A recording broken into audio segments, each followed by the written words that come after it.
এই মসৃণ রাস্তায় এই বিশাল জন্তুগুলোর পা অনেক সময় পিছলে যায়, কিন্তু ওদের তাতে কি যায় আসে? রাস্তায় যদি কিছু পড়ে তাকে গুঁতিয়ে সিধে করে দেওয়ার জন্য ওদের দুটো 30 সেন্টিমিটার লম্বা শিং যথেষ্ট। এই মারাত্মক অস্ত্রগুলো আজ পর্যন্ত এই উৎসবে 15 জন মানুষের প্রাণ নিয়েছে। আপনি যদি 16তম না হতে চান, যা করবেন তাড়াতাড়ি ডিসাইড করুন।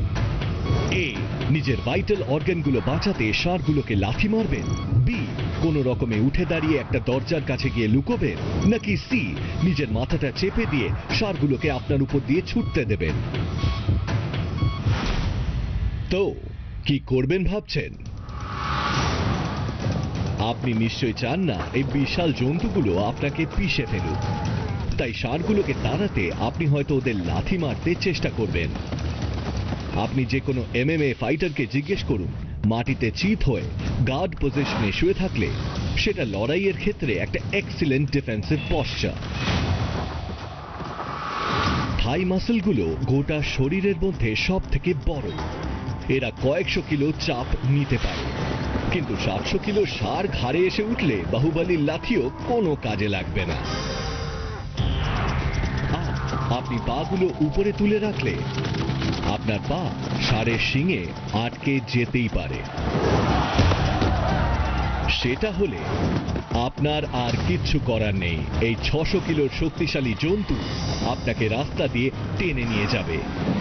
আপনি যদি ষাঁড়েদের লাথি মারার কথা ভাবেন, ওদের সাথে আর ছুটতে হবে না, ওরাই আপনাকে পিষে দেবে। তাই অপশন এ আপনাকে বাঁচাতে পারবে না। আপনি ষাঁড়ের সাথে পেরে উঠবেন না বুঝে হয়তো চেষ্টা করবেন কোনো রকমে উঠে কোনো দরজায় গিয়ে লুকাতে, কিন্তু এই কাজটাও কি ঠিক হবে? 3000-এর বেশি লোক পালাবার চেষ্টা করছে।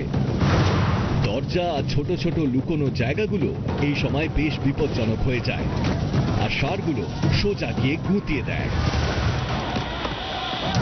ষাঁড়গুলো কাছে চলে এলে আপনি যদি কোনো রকমে উঠে দাঁড়ান, ওরা গুঁতোবার একটা বড় জায়গা পেয়ে যাবে।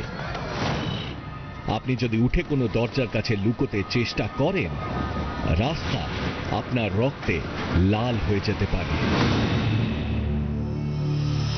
তাহলে অপশন বিতে নিশ্চিত মৃত্যু। তাহলে কি করা উচিত?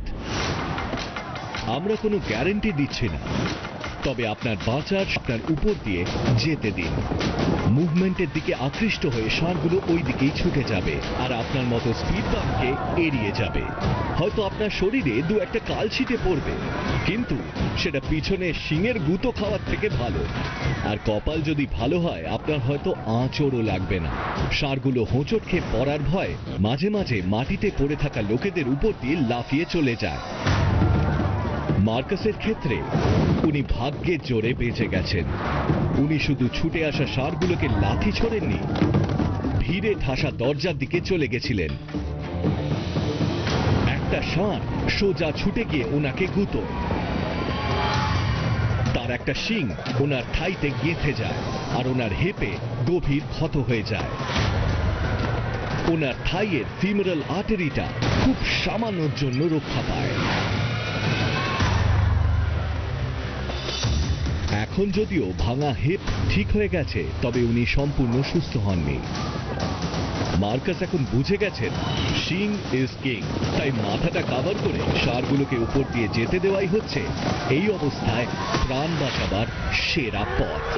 ষাঁড়গুলোকে উপর দিয়ে যেতে দেওয়াই হচ্ছে এই অবস্থায় প্রাণ বাঁচাবার